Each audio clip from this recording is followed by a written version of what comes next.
Hi there. Welcome everybody to the Patons Honeycomb Aran Stitch Along.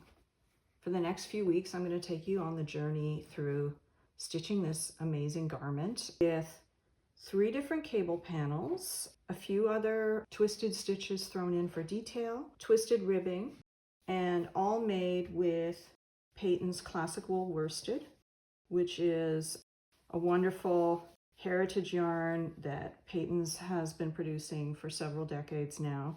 It's a pure wool worsted, beautiful for cable knitting because you can block it, great for sort of an heirloom sweater like this. First thing I'd recommend doing to start your journey through this sweater is to, if you can, print the pattern off from Yarnspirations.com.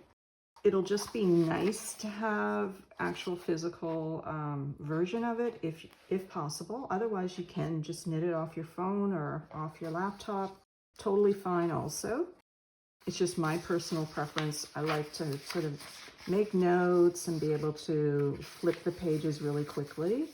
Especially in this design, you're going to notice that the cable panels are shown to you in 2 ways, either in written text or in these cable charts, which I'm going to take you through in upcoming video sessions.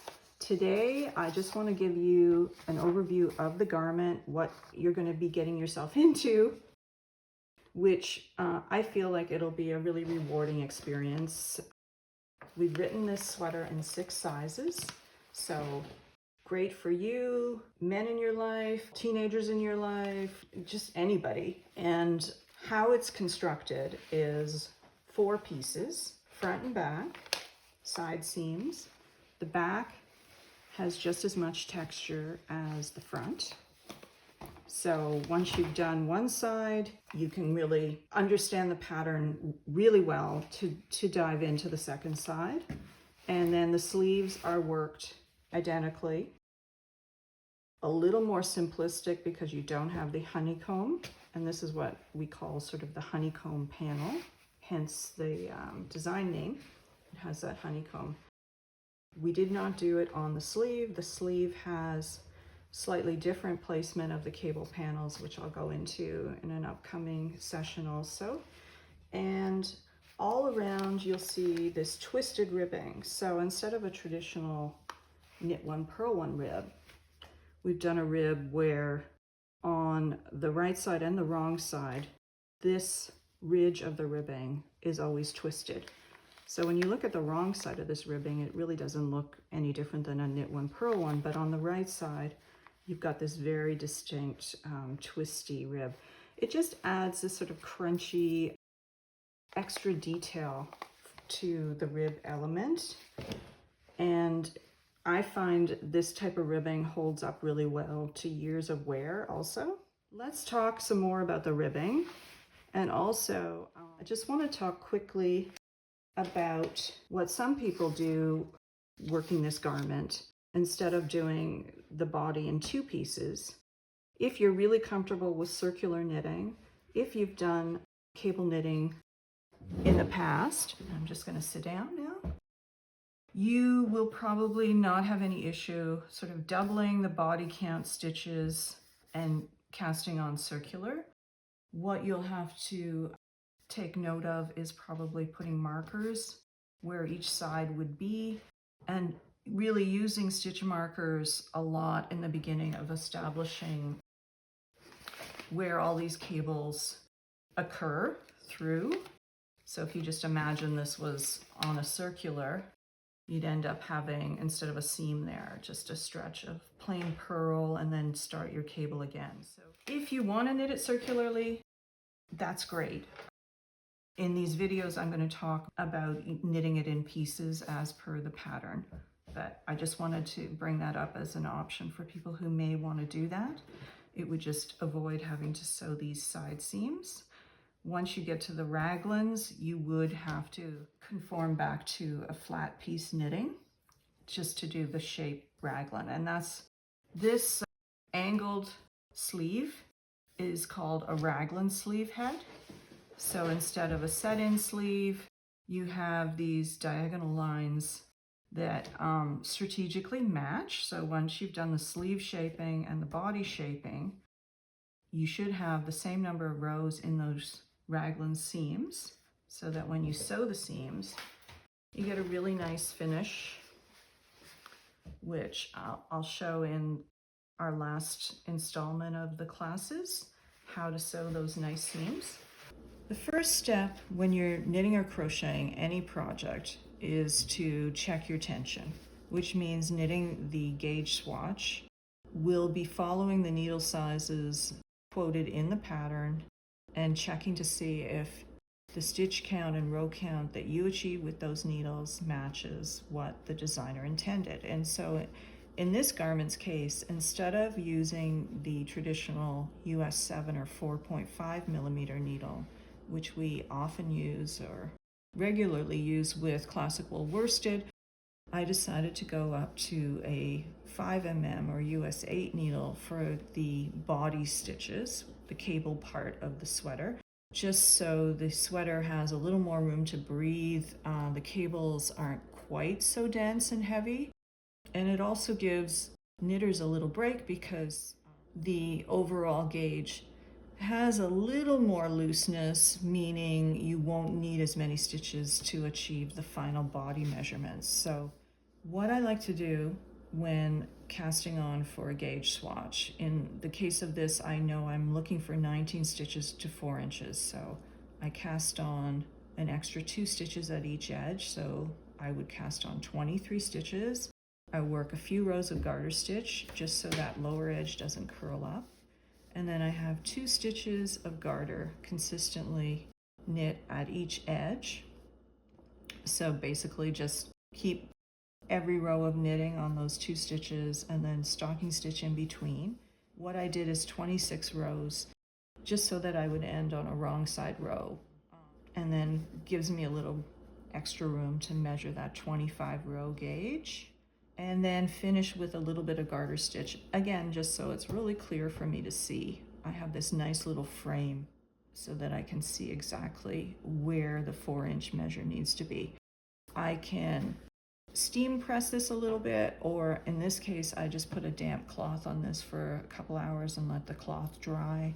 Then I did my measure, double checked I had 19 stitches between those garter selvage edges, and then the 25 rows. Now the row gauge is important because in a design like this with the raglan shaping and the neck shaping spelt out row to row, in order to achieve the measurements that we're indicating here in the schematics for those raglan depths, it really is written row by row based on the 25 rows per 4-inch gauge to get these measurements. In approximation, I mean, within hopefully a 1/4 inch to 1/2 inch, you're somewhere in there. And obviously when you block these pieces out, you can follow the schematics and use these numbers as your guide when you're blocking it.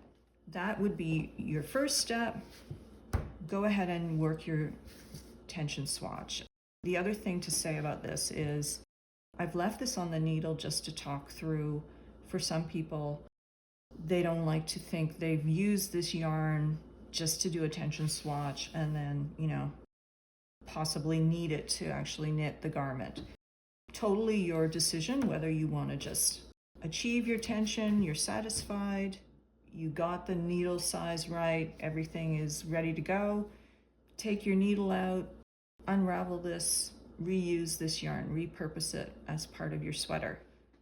Another alternative would be to cast this off and keep this 4-inch gauge swatch, staple it possibly to your printed out pattern, keep it as a great record of this is the yarn I used, this is the needle size I had to use to get the 19 stitches, and it's also a way to safeguard if you ever need yarn again because, a seam got loose or, God forbid, a moth attacked your sweater, which I hope doesn't happen to any of us.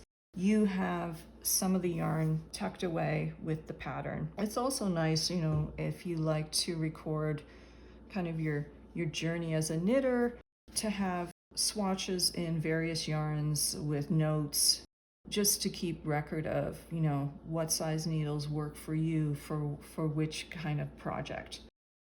The other thing to just note, if you are having difficulty achieving the 19 stitches with the 5mm US 8, which would mean, say you're getting 20 stitches across with 4 inches, that means you need to go to a slightly larger needle again. So you in that case would try the 5.5mm or US 9.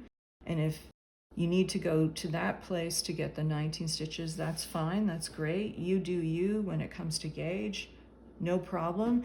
Just note when you do your ribbing that instead of the US 6 or 4mm, if you went up to get the body gauge, you should go up a needle size to do the ribbing gauge also. Otherwise, your ribbing might be a little tighter than we intended. The other kind of needle you're going to need to do this project is the cable needle, which is this funny little curved needle. I love these sort of very tapered thin ones with the curve. You can kind of keep it in your project waiting for you as you're knitting. If you have double pointed needles lying around, you can use that instead of a cable needle also. It's just helpful to have a needle with points at both ends. And this type of size is perfect for this project because you're never crossing a ton of stitches. At most, I think you're crossing maybe 5 stitches at the very most, so a smaller cable needle for this design works great. Hi again. So you have finished your tension swatch, you're happy with your gauge, and you're happy with the needle sizes you've chosen, and you're ready to go. So you're going to start with the back piece.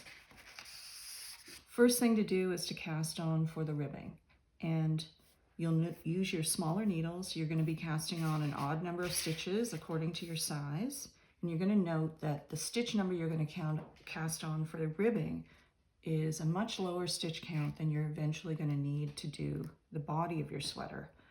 And this is because the cable stitches are so dense, they're going to require a lot more stitches than the ribbing. And we'll talk about increasing between that and doing that transition from ribbing into body stitches. But for the cast on, I wanted to talk about the options you have when you're doing a cast on. Now, you can use whatever comfortable method of casting on you like to get to the stitch number you need for your ribbing. This sample shows you a traditional 2-needle cast on that's worked into ribbing. Looks fine, totally acceptable. What I like to use when I'm doing a knit one purl one type ribbing, whether it's twisted or plain, is what I call a knit one purl one cast on. Don't really have a traditional name for this other than it's a 2-needle cast on where you alternate casting on knit ways and purl ways as you're actually casting on, and it creates a rounded edge where your stitches are all set up ready to go into ribbing. Let me show you how you do that on a small sample. Just going to use some circulars to do that. You can use, again, whatever needles you're comfortable with, straight or circular, to knit the body. If you want to knit in the round, we talked about that in the earlier video. To start this cast on, give yourself about 20-24 inches of length and do a slip knot, traditional slip loop, slip knot. Put that onto the left-hand needle. And this extra length is going to be great to have handy when you're doing your seams later. So get in the habit of always doing that. Don't leave short little ends. They're useless. I know they can be annoying though, so you can coil them up so that they are definitely distinct from your working yarn. Okay, so your slip loop on the needle is stitch 1. Then to do stitch 2, it's just your conventional way, pulling it through that loop. Okay, and that's going to be considered a knit stitch later. So beside it, we're going to be doing a purl ways cast on. So you can see I'm going between those 2 stitches and my needle's coming from back to front. And I'm pulling that loop onto the needle. And then I'm going to do a knitwise cast on where my needle went from front to back between the stitches. Now I'm setting up to do a purlwise cast on, and you can see my needles going from back to front again between the stitches. And watch what I do to set up for the next cast on. I make sure I put that needle in before I actually tighten the yarn. So here's a knit ways one.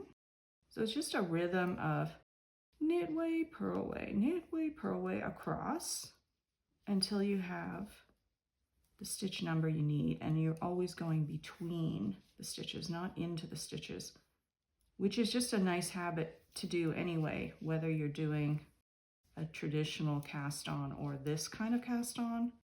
It's called a cable cast on technique when you go between the stitches.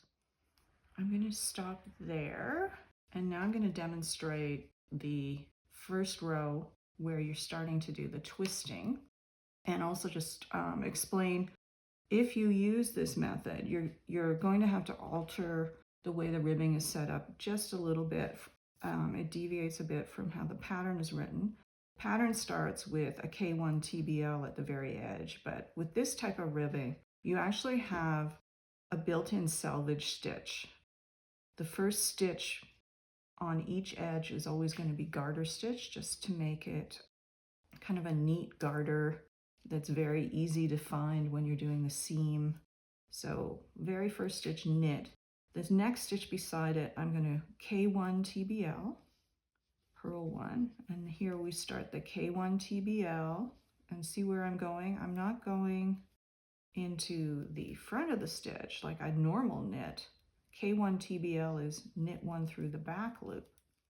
And what this does is it establishes this pronounced knit curled edge at the bottom and defines between the knit and the purl to give you that slightly rounded edge that we were talking about. Okay, so the very last stitch is knit one. Like I said, it's your selvage. And now I'm going to show you what P1 TBL looks like on the wrong side. We start with the knit one, that's your garter stitch. Okay, the very first stitch beside that will be P1 TBL. So instead of doing purl one there, I'm twisting it going into the back loop. So just as a reminder, the wrong side of the ribbing, it's not obvious that twisting is going on because all your twisted stitches are really showing up just on the right side of the ribbing. So the same stitch that gets K1 TBL on right side has a P1 TBL on the wrong side, which creates a consistent twisted rib for the front of your work.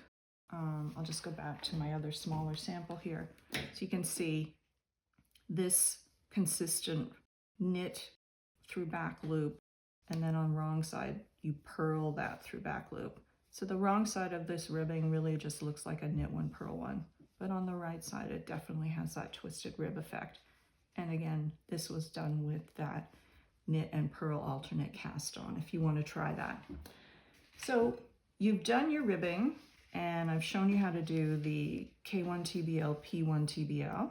And you're at the point now where you've done your 3 inches of ribbing and you've got to transition into the larger stitch number. So the instructions tell us to do 3 inches ending on a second row and increasing according to your size. A fairly large number of stitches evenly across, which at this point, I think you should bring in your calculator, and I'll show you how I would set this up and figure out how often I need to do my increases. So if I'm doing, let's just say I'm doing the medium size, which is 115, and obviously you can use your phone calculator or whatever you've got handy. I have 115 stitches of ribbing, and I'm trying to get 144 stitches. So I need to increase 29 stitches. So 115 divided by 29 is 3.96. So it's almost 4. 3.96 is very close to every 4th stitch you're going to do an increase. So I would do that, and then near the end of the row, I would do a couple of increases every third stitch, and I would keep count of what I've got on my needle just to know when I've got to transition to doing it every third stitch. I would do make ones for this type of thing because, and I'm just going to do 4 stitches across and show you a make one. So what I'm going to do is 4 stitches in the ribbing, and I'm keeping continuity of the K1 TBL, P1 TBL rib. And in this case, because I'm on the wrong side, I'm doing the P1 TBL. So to do a make one, just slow this down. I'm going to pick up that horizontal strand that isn't a stitch. It's just lying between that stitch and the stitch I just worked. I put it on the left-hand needle and I'm going to knit into the back of it. Okay, let's show that again. So let's rib across. So I'll do the P1 TBL, 3, 4, another make one, and then 1, that one was a little twisted, 2, 3, 4, another make one. And in the case of this design, where your increases are occurring can be anywhere and will be sort of masked by the transition once you go into the cable texture. I'll just explain that. In some cabled sweaters, you're really going to want to strategically place your increases, because let's say some of the ribbing then travels into the cable, or it's very important that one section of the cable really needs to be placed specifically where a cable and rib transition. In this case, there's a totally different transition once the ribbing is done, the cable texture takes over, and the main issue is to actually have the correct stitch number and have the increases very evenly spaced through the ribbing. So you can see in this sweater there were about 20 increases occurring between the ribbing and the body, and they're just sort of hidden in there. So your main objective is to end with the stitch number the pattern text is asking for, so that when you do this setup row of the cable texture, you're ready to go. So double check that number as you're increasing, and double check when you're all through, because it's very frustrating to end up with just a couple stitches less or not quite the right setup of stitch number when you're establishing the cable panel. Where you should be at right now is you've done your 3 inches of twisted ribbing for your back piece, your body piece, and you've done your increase row, and you're ready to go to establish this cable panel section of the body of the sweater. So we're going to go through setting up that row and setting up where the cable panels are going to be, and looking at reading charts versus text to work cable patterns. And I've got stitch markers to indicate where the panels are changing, which is something, if you're new to cable panels, you might find really useful. So for my swatch, I am working with the smallest size, just to keep my numbers lower. So I've got 134 stitches now after my ribbing. And let's have a look through the first row. For the small size, I skipped that first section because it tells me 0 time that I have to do it. The first thing I have to do for the small size is purl 4. And that's another good thing to learn from working this pattern, how brackets apply and how different sizes are written. You just really have to pay attention. I printed my copy of this out in black and white, but if you're looking on a screen, you can see that your size would be in color, which is great. It's another thing we like to do to help clarify as you're going what size you're knitting. So I've done my purl 4. Now it tells me to do this TW2R. And I'm going to have the abbreviations list handy as well, just to flip into and see in the written text what that means. Knit into front of second stitch on needle, then knit into front of first stitch and slip both stitches off needle together. So I'm twisting to the right. Basically, that's the short form for what we're doing. And TW2R would mean I knit into the second stitch. So see, I skip that stitch and I go right into that second stitch. Don't slip anything off the needle yet. Then I knit the first stitch. And this TW2R is this nice kind of ropey defining section between the cables we're going to see throughout this garment. So once you get the hang of TW2R, that's great because you're going to be using it repetitively through the sweater. Okay, so TW2R established. Next, a purl 2 beside that. And you'll find there's always purl stitches on either side of that TW2R so that it'll pop out. Then it tells me work first row panel pattern A, and then purl 2, TW2R, purl 2. All of that stuff within the brackets I do 2 times for my size. So panel pattern A is this small cable panel worked over 6 stitches, which if I go to the text, it tells me the first row of it will be C4F knit 2. So according to the pattern, I'm going to be doing first row panel pattern A, purl 2, TW2R, purl 2. So C4F means cable needle at the ready, and when I cable, I like to actually use cable needles. Some people can work cables without cable needles. If you want to practice that, that's great. There's videos to explain that in all of these support videos I'm doing. I'm going to be using a cable needle. It's just how I'm comfortable doing cables.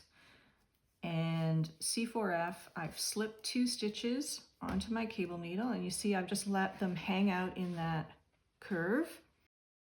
Then what I like to do, rather than knitting off the cable needle, I put the stitches back onto my left hand needle and knit them. So what I've just done is a C4F. I took 2 stitches off, put them on the cable needle, I knit 2 from the left like I normally would, and then I knit the 2 that were on that cable needle. And now I can just let my cable needle hang out. And then to finish the first row of panel pattern A, I've got to knit 2 more stitches because it's a 6 stitch repeat. Then it says purl 2, and then I do that TW2R again. So I knit into the second stitch, then I knit into the first stitch, and I do purl 2 again. Then I've got to repeat that whole motion once more because you see it's in those brackets. So I've got to do C4F because I'm in panel pattern A. So 2 stitches on cable needle, let them hang out at the front, knit 2, put those stitches back on my left hand needle, and knit 2. So whenever you see F in an abbreviation for a cable panel, it typically means you're going to hold the stitches to the front of the work. The B will tell you it's being held to the back. And then knit 2 finishes that first row. So C4F knit 2 is first row of panel pattern A. And then to complete this repeat, I've got to do purl 2, TW2R, and purl 2. So I've done that whole section, and then I'm going to go into panel pattern B. So this is a good point to probably use one of these little markers. So that's telling me I'm finished my repeats of A with the TW2R purl 2 happening, that repeat of 2 times. Now I'm doing first row panel pattern B. And panel pattern B, if I look at the text, is worked over 13 stitches. So if I look at how the diagram helps me, it gives me sort of a visual of all the stitches that are going to happen. When I see this little horizontal line, it's telling me it's a purl stitch. When it's a blank stitch, I know it's a knit stitch when I'm looking at the right side. These special symbols combining little diagonal lines and with the numbers in them. The C4F, if I go back to panel pattern A, if I go to the key, I can see that that indicates C4F. Then I go back to my glossary and read what do I do when I hit a C4F. So there's a few moving parts. Once you've done a few cable patterns, you will probably be very comfortable just to look at charts like these with this kind of key.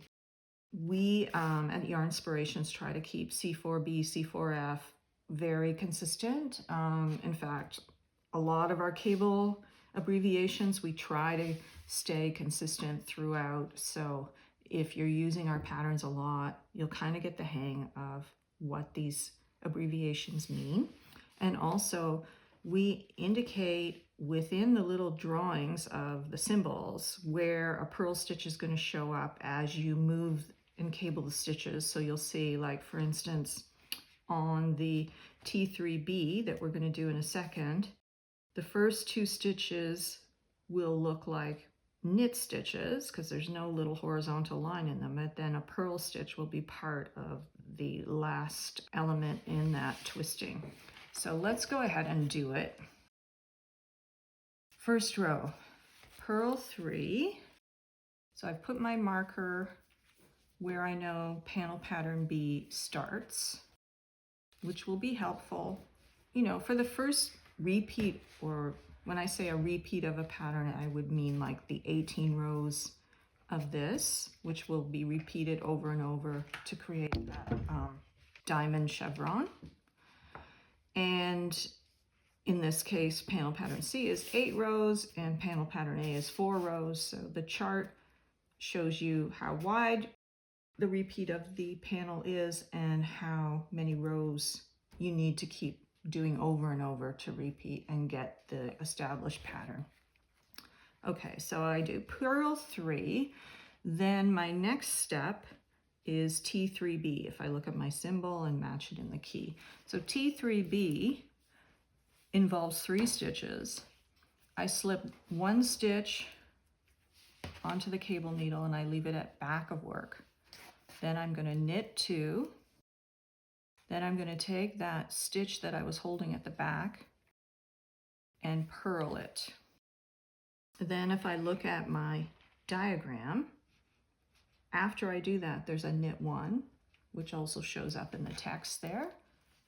So you'll find that the text is a written document of what the diagram shows you. Okay, so beside the knit 1 is a T3F, where 2 stitches go onto the cable needle and hold it front. I purl 1, then I knit those 2 stitches. Then to finish panel pattern B, I have to purl 3.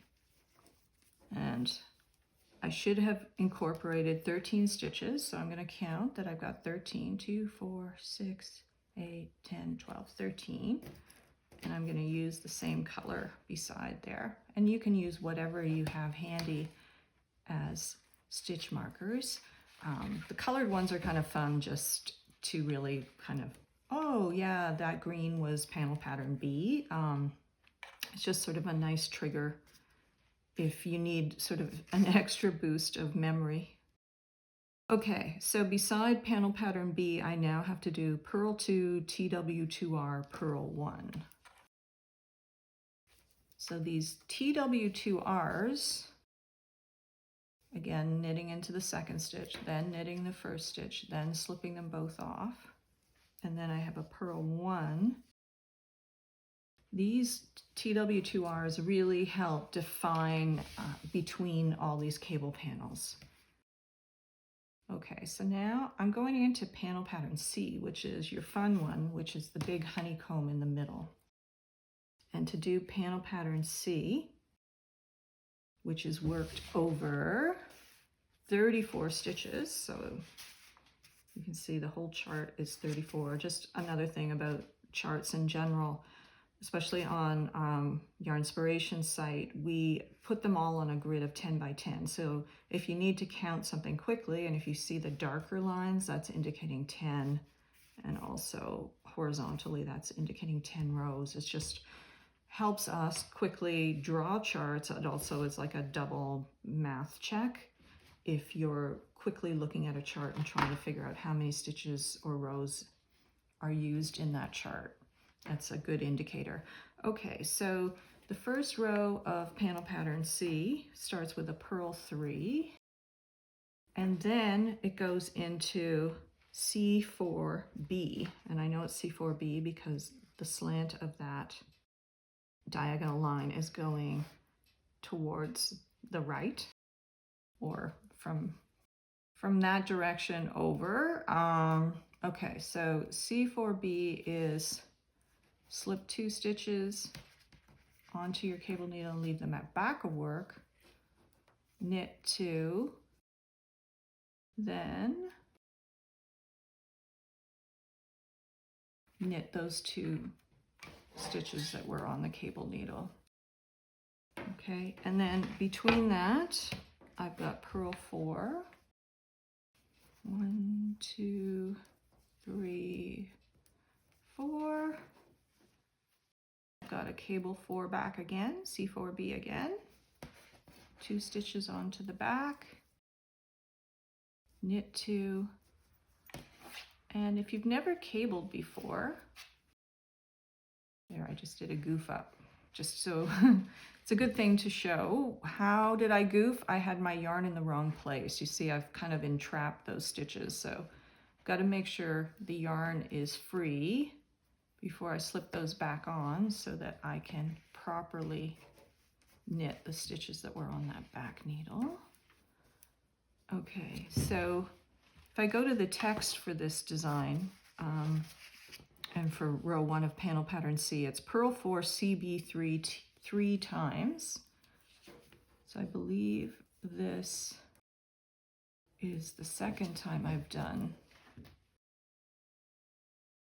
I started with purl 3 C4B, purl 4 C4B, purl 4. I've got to do C4B again. 2 stitches onto the cable needle, hold it back. C4B is done. And you can see wherever those increases were, they're just sort of getting sucked into whatever cables are happening, and you're not going to notice at all where the increases happened in your ribbing. I'm going to do one more C4B, and then I finish with a purl 3. And then I'm just going to check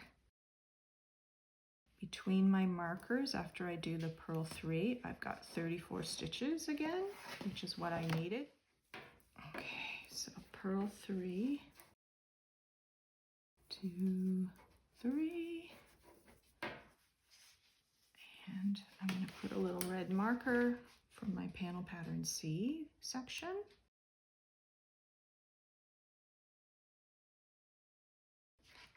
Okay, and let's have a count and make sure I've got 34 here. 2, 4, 6, 8, 10, 12, 14, 16, 20, 2, 4, 6, 8, 32, 4. Perfect. Okay, so panel pattern C, first row is complete.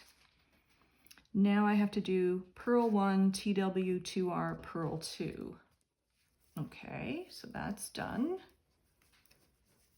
Purl 1, TW2R, purl 2. Then it says work first row panel pattern B again, which is my 13 stitch panel, and I'm back to the first row of it. Again, I can use my green markers for it just to define that I'm back to that diamond panel or panel pattern B. So I've got purl 3. We're coming to the home stretch. Purl 3, T3F, or sorry, T3 B, not T3F, yes.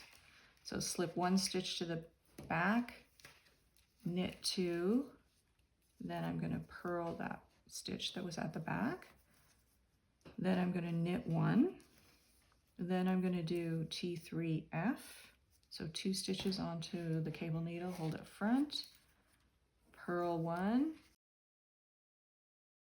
T3F means take those 2 back and knit them, so, and then purl 3, 1, 2, 3. Then I'm going to use another green guy. He's a little smaller than the other one, but the color matches. Okay, so purl 3. Then I do the mirror image of what I did at the beginning. Oop, my stitch holder just came undone there. Okay. I do purl 2, TW2R,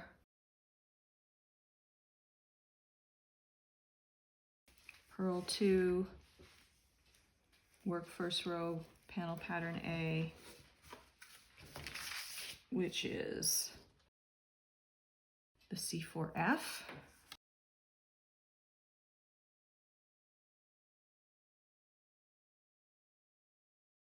And then it ends with a knit 2 because you need 6 stitches for that panel pattern.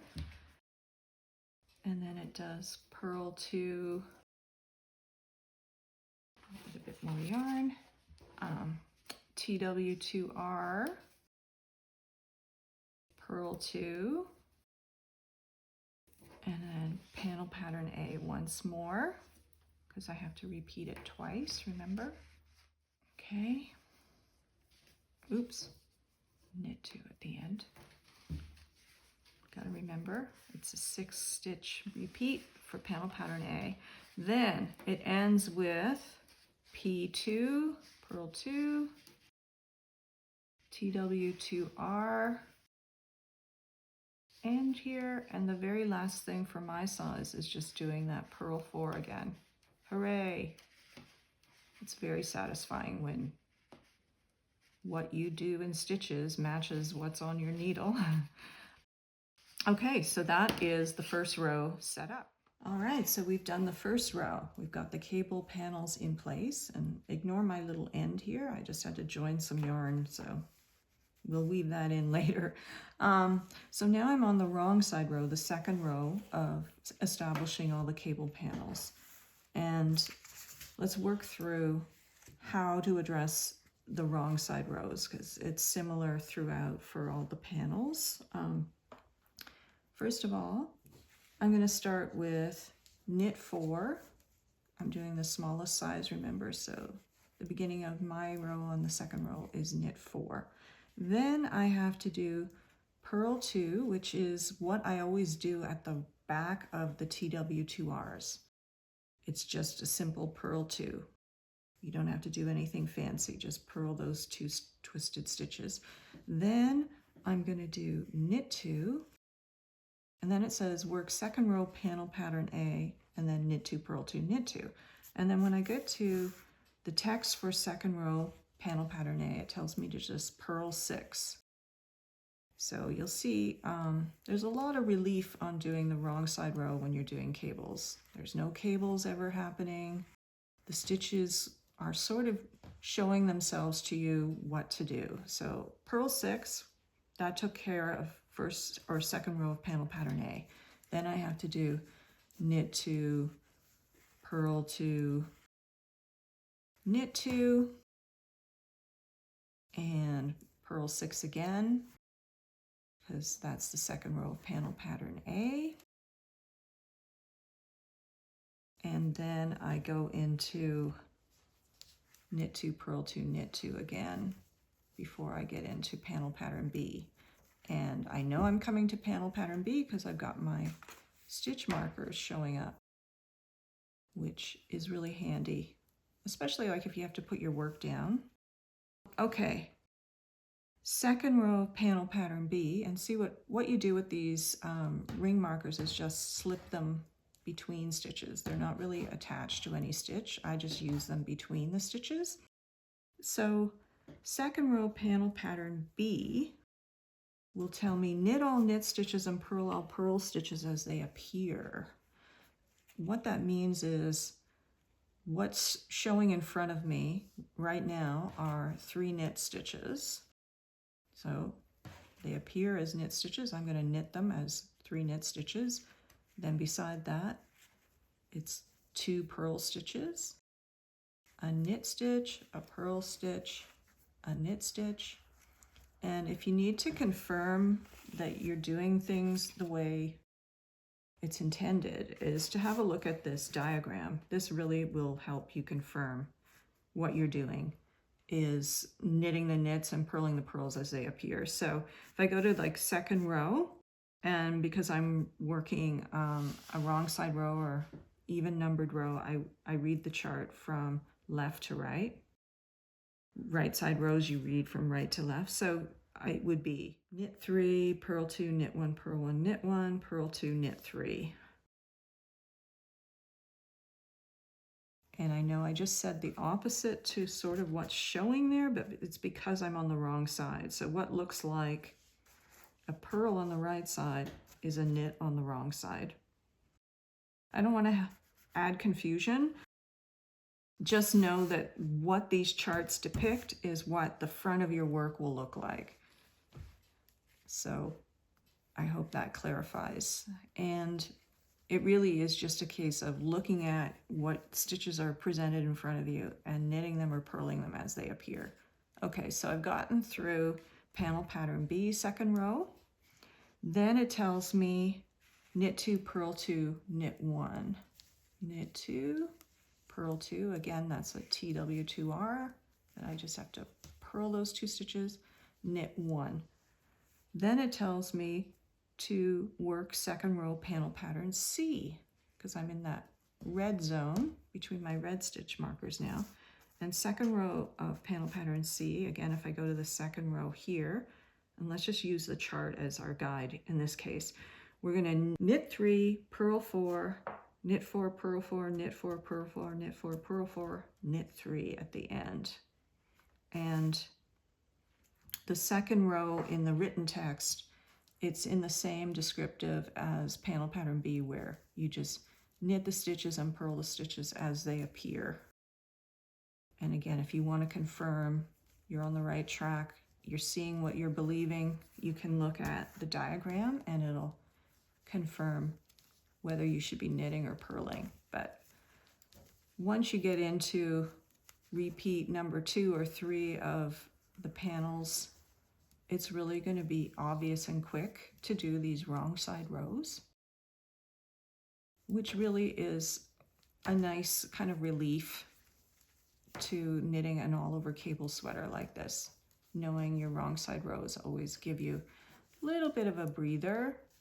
This is when maybe you can look up now and then at the TV screen if you're trying to double task.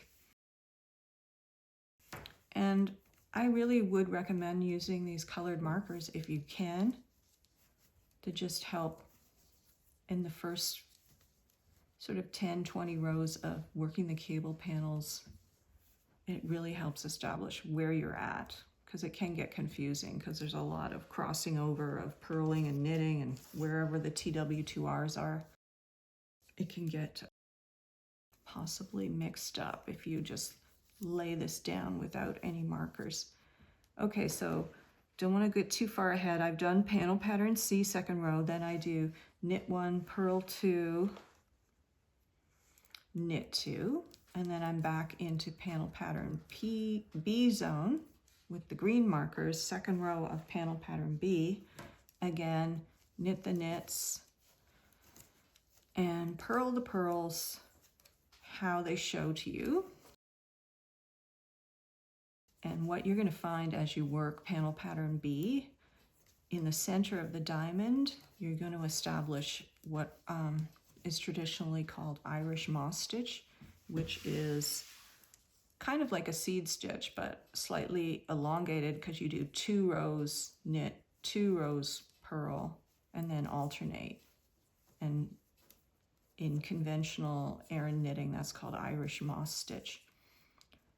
Okay, so I'm going to end with, after I do second row panel pattern B, knit 2, purl 2, knit 2, and then second row panel pattern A, which is just the purl 6 right across. You just purl all the stitches, and then knit 2, purl 2, knit 2, and then another panel pattern A, which is the purl 6, and then knit 2, purl 2, and in my case I just end with knit 4 for those final stitches. So that gives you the second row. We established the first 2 rows of all the cable panels, and I just want to take a little more time to zone in on each cable panel to make sure we've demonstrated all the different cable crosses you're going to need to know. So this first sample will be cable panel A, which is really just a 6-stitch panel, but for my swatch, I put the TW2Rs and the purl 2s beside it, just to remind us there's always purl 2s and TW2Rs beside cable panel A. My sample's going to start with the purl 2. Let's go through TW2R again, knitting into the second stitch, then knitting into the first stitch, then slipping them off the needle together. Then I'm going to do purl 2 and third row of cable panel A. If I look at my text, it's knit 2 C4B, which is reinforced on the chart. I've got my knit 2 symbol. And then to do C4B, I'm going to take 2 stitches, put them on a cable needle and leave them at the back. Let them hang out there while I knit the next 2 stitches. Then I'm going to, in my case, I like to put the cable needle stitches back onto the left-hand needle and then work them off the left-hand needle. Now, you might be more comfortable knitting right off the cable needle. That's fine. I would say if you're new to cabling, experiment with what you like. So that was C4B. Then we're going to do the TW2R. After that, purl 2, and then just end with a purl 2 for my little sample here. The fourth row is the very last row of cable panel A repeat, which is really simple. Again, knit the knits and purl the purls beside it, which is knit 2, purl 2 over that TW2R, always on the wrong side. It's just a purl 2. And I've got the knit 2. So that kind of is established as your pattern between the cable panels. And then purl 6 across the 6 stitches of cable panel A. And that 4-row repeat that you've now established just gets repeated over and over again whenever you see cable panel A mentioned in your pattern repeat. And later on when you're doing the sleeves, you'll notice that that cable panel A with the purl 2 TW2R sections will also become sort of the side pattern of your sleeve as you do increases. So it's really great to get totally familiar with how that cross goes. So it alternates right side rows, either C4F or C4B. And eventually, I've got a little bit larger swatch here. You can see it creates this beautiful little braided cable, which is great as a cable to have in your repertoire whenever you need just like a nice little detailed cable. Very simple, and it's just a 4-row repeat worked over the 6 stitches. Okay, so let's dive into panel pattern B now for some closer looks at the rest of the crosses you're going to need to know. So we've done rows 1 and 2, and I'm on row 3, and in my sample, again, I'm going to have some TW2Rs and purl 2s beside that 13-stitch panel, just like you would when you establish it in your garment. So I've done the TW2R, and now I'm going to have a purl 1 followed by the purl 3. So I have 4 purls, and then I have to do that T3B again. So one stitch goes on the cable needle, hangs out at the back. I knit 2, and then I purl 1 from that cable needle. And then in the middle of this panel, I've started to establish that Irish moss stitch. So on a 3rd row, I'm going to do a knit 1, purl 1, knit 1. So the opposite to the stitches that are in front of me to get that Irish moss stitch going. So knit 1, purl 1, knit 1, and then I do the T3F. Let me just fix that little stitch, got a little split. Okay, T3F, 2 stitches on the cable needle, hang out at the front, purl 1, slip them back onto the left needle. Still splitting it, I'll show you. There we go. That's how you fix a split stitch. You just have to take a little second to get all the strands in the right place. Then I have the purl 4, and then I have that TW2R again, knitting into the 2nd stitch, and then knitting into the 1st stitch, and then slipping them off. And I ended this little sample with a purl 2 again. Okay, and then on 4th row, which is the same for all the wrong side or alternate rows, it's knit the knits and purl the purls as they appear. Same thing with this TW2R, it's always a purl 2 on the wrong side, which is nice to know. You get a little relief.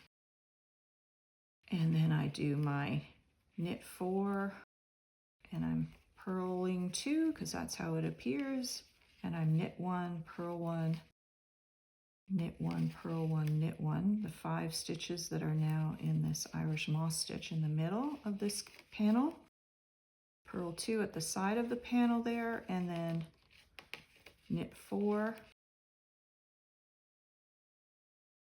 purl 2 over that TW2R I've got there at the side, ending with a knit 2. And I'm just going to show the 5th row once more just to show those crosses again, and then I'll jump ahead to 9th row.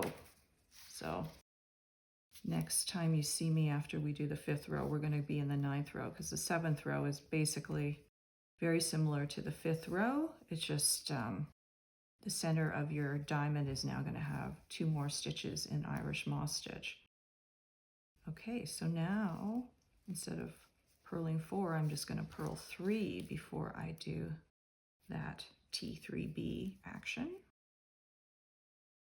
Stitch on the back, goes back onto the left hand needle, purl 1, and then Irish moss stitch, which is knit 1, purl 1, knit 1, purl 1, knit 1, and then a T3F, T3F, 2 stitches at the front, held on the cable needle, I purl 1, then I knit those 2 stitches that were on the cable needle. So you can see that movement starting to happen there, and the diamond shape taking place. Then I have a purl 3, TW2R, and purl 2. And now I'm going to keep going until the 9th row. Okay, so I have jumped ahead and gone to the 8th row of this panel pattern, just because there's a repetitive action happening. Once you know how to do the T3Bs and the T3Fs, you'll see it just happens over and over until we get to the 9th row where I'm at. So let's do that. Purl 2, TW2R. Then I'm going to start changing the direction of the frame of this diamond, and I just call these stitches the frame. I am now going to switch to doing T3F at this side. So first thing I'm going to do is put the 2 stitches on the cable needle, leave them at the front.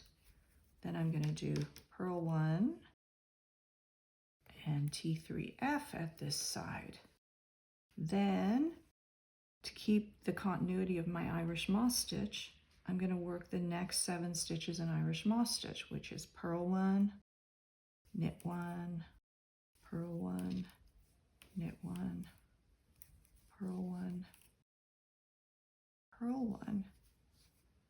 this next stitch that's a purl one hanging out there, I'm going to do the T3B on this side and establish moving those frame stitches the opposite direction. So that stitch goes on the cable needle, hangs out at the back. I knit 2, then I take the stitch off the cable needle and I purl that one. And you can see I've started this movement of the diamond back in. So you're going to do that up until row 16. We're going to let you catch up and then we'll do row 17 together. So the next few rows of this cable panel, you'll notice you're going to start doing the T3Fs at the beginning of it and the T3Bs at the end of it, so that the diamond is moving in this nice diagonals to finish off, and we'll do this C5F cross, which is a little fun, a little different. So I'm going to let everybody catch up. So go ahead and go up to 16, and then on the 17th row, I'll show you what that T5F looks like, or sorry, C5F looks like. Okay, so everybody should be 16 rows up in panel pattern B. And at this point, we need to do the C5F in the middle of panel pattern B.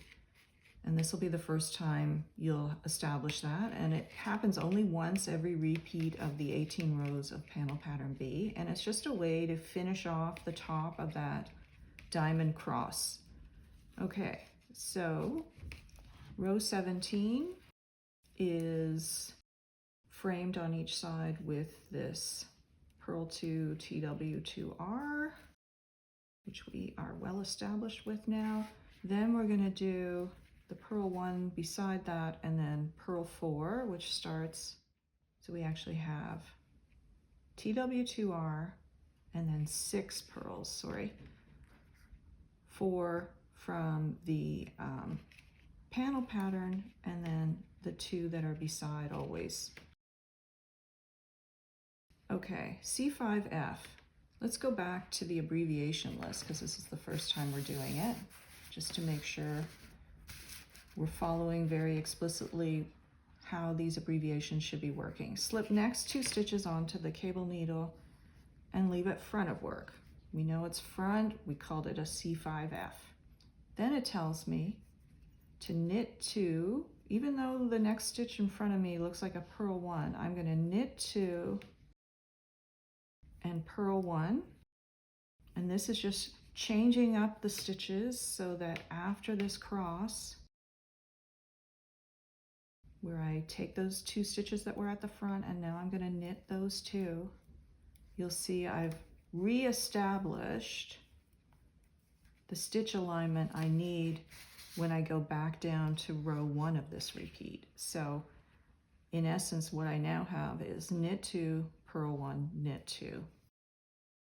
And then to finish this off, I've got the purl 6 beside that, and the TW2R and the purl 2. And then on my wrong side, 18th row of this repeat, again, I have established this new setup of those center stitches, and I'm just going to keep continuity of that when I do the wrong side row. Again, purl 2 over those TW2R stitches. I'm going to do my knit 6, because I'm knitting the knits and purling the purls as they appear. I'm going to do purl 2, and it's kind of tight here, but what you have is purl 2, knit 1, purl 2. So knit 1 is the very center stitch of that repeat. And then I finish with the knit 6 and purl 2 over the TW2R and knit 2. So those are all the cable crosses you're going to need to do panel pattern B. And you see how it gives you this nice extra dimension onto how the diamond is repeated over and over. And you can see it looks really dramatic and beautiful once you do that repeat multiple times. Okay, to finish off the analysis of all the panel patterns, I'm on panel pattern C now, which is the honeycomb pattern, which is a fascinating wider panel that's only actually worked over 8 rows. So to get a lot of texture, you really only need to work a repeat of 8 rows, which is pretty fun. Okay, and in my swatch again, I have the Purl 2, the TW2R, and the pearls that you would have established beside your panel pattern as if you were working the whole body. And what you're going to do on row 3 is you're going to do what's called a T4B, which involves knit stitches and purl stitches, and 4 stitches in total are used. So 2 stitches go onto the cable needle, hang out at the back. Then I'm going to knit 2. Then those 2 stitches that were on the cable needle are going to go back onto the left-hand needle, and I'm going to purl those 2. So it's a tight cross because you're working a fairly wide cross over a wide cross that you did on row 1 also. So right beside it is the T4F. 2 stitches go on to cable needle, hang out at the front. I purl 2, and then I knit the 2 stitches off that cable needle. And then in between that, basically, well, there is nothing between. We just keep doing T4B, T4F over and over across. And this is really creating the base of that honeycomb repeat, where you need tight diamonds in an intertwined pattern. So the 2 stitches that were on the cable needle that were hanging out at the back, I'm now going to purl those 2, and beside it I'm going to do the T4F. 2 stitches go out on the front, hang out, purl 2, slip those stitches onto the left-hand needle and knit the 2 that were on the cable needle. And you'll find this row, you'll really feel the density of the stitches because we're crossing everything. And this is where you really notice why you need so many stitches to work the body of this pattern. When you get into cable crossing that's this dense, you need a lot of stitches to create the width of fabric. So that was a T4B again. We're going to do T4F. 2 stitches go on the cable needle, hang out at the front. I purl 2,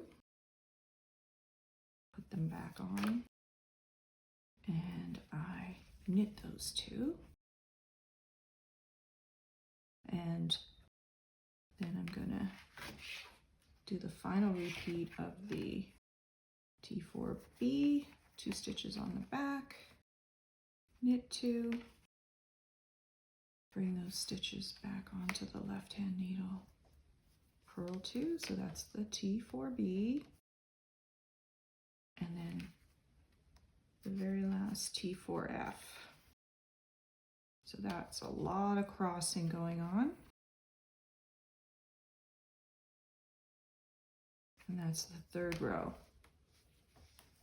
And I'm just going to end again with my borders of the TW2R and purl 2. And then on the wrong side row, just like the 2nd row we worked in the previous video, you're going to knit the knits and purl the pearls as they appear.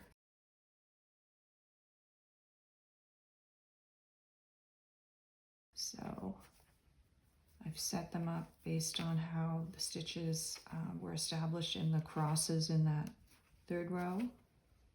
So what it looks like is an alternating knit 4, purl 4 across. So that's a purl 4, knit 4,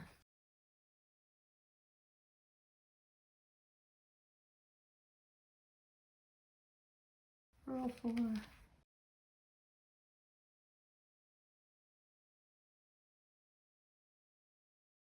knit 4, purl 4,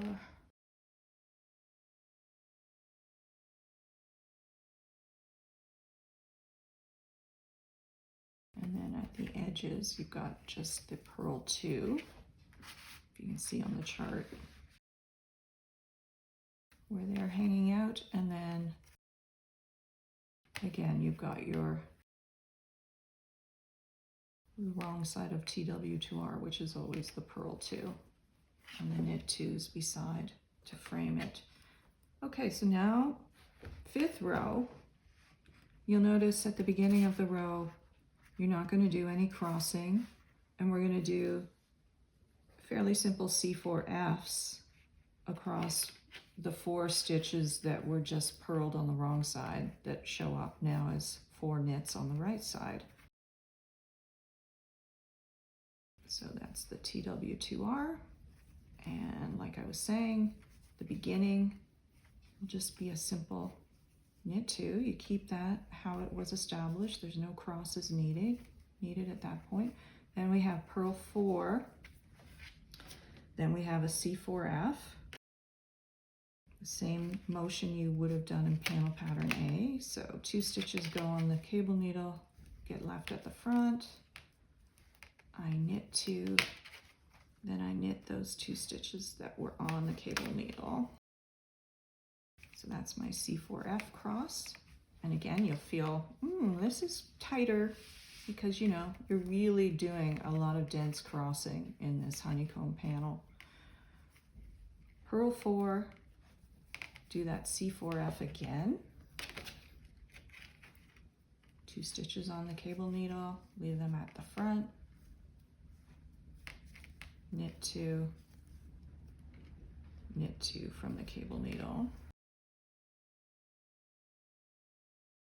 Purl 4, and then I'm going to do 1 more C4F. So there's 3 C4Fs in the middle of this 5th row of your cable panel C, or panel pattern C. That's another C4F. Then I've got my purl 4, knit 2, which finishes it off. Then I've got purl 2, TW2R, purl 2 at the other end.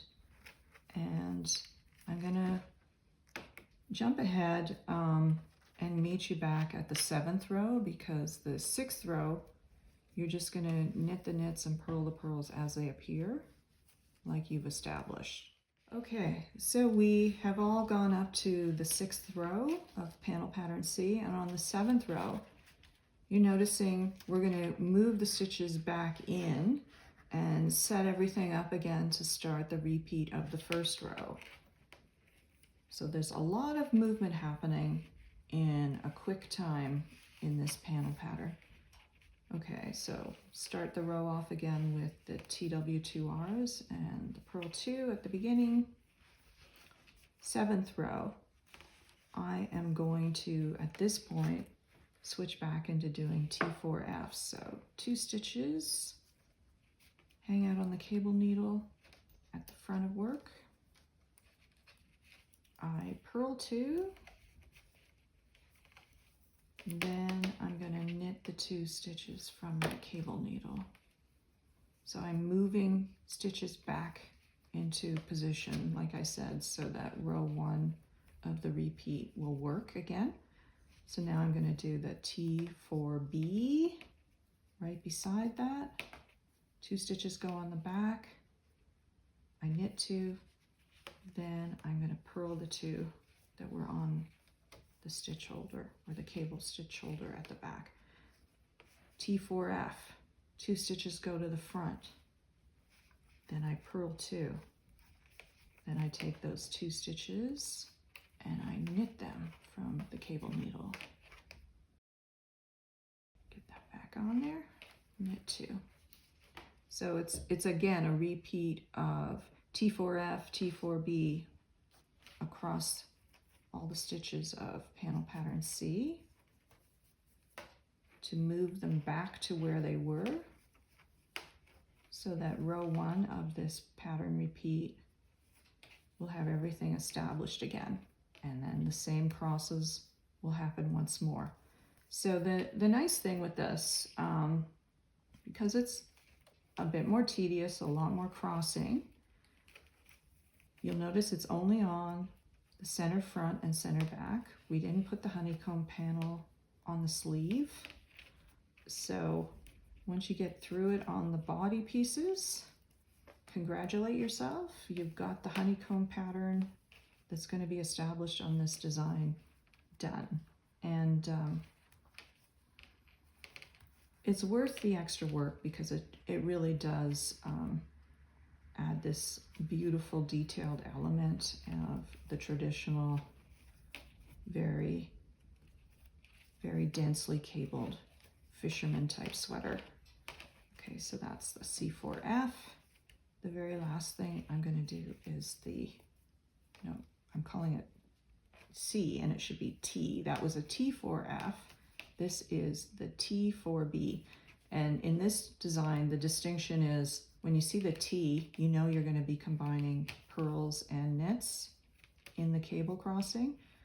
Whereas if we just use the term C, we're basically referencing primarily knit stitches. The exception is C5F, but it's kind of a unique setup how it's crossing and it's establishing one purl stitch in the middle, but we talked about it in panel pattern B.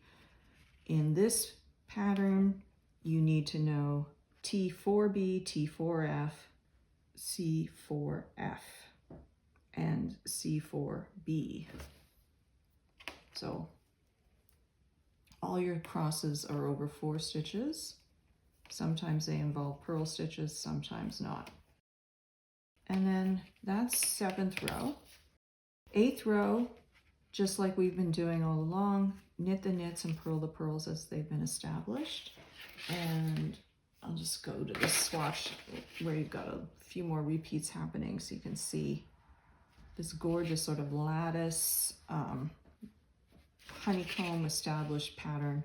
And in future designs, if you really love this, it's easy to increase the multiples of this and make it even wider. Again, a great cable panel to have in your repertoire, and I hope you have a lot of fun working through the stitches in this one.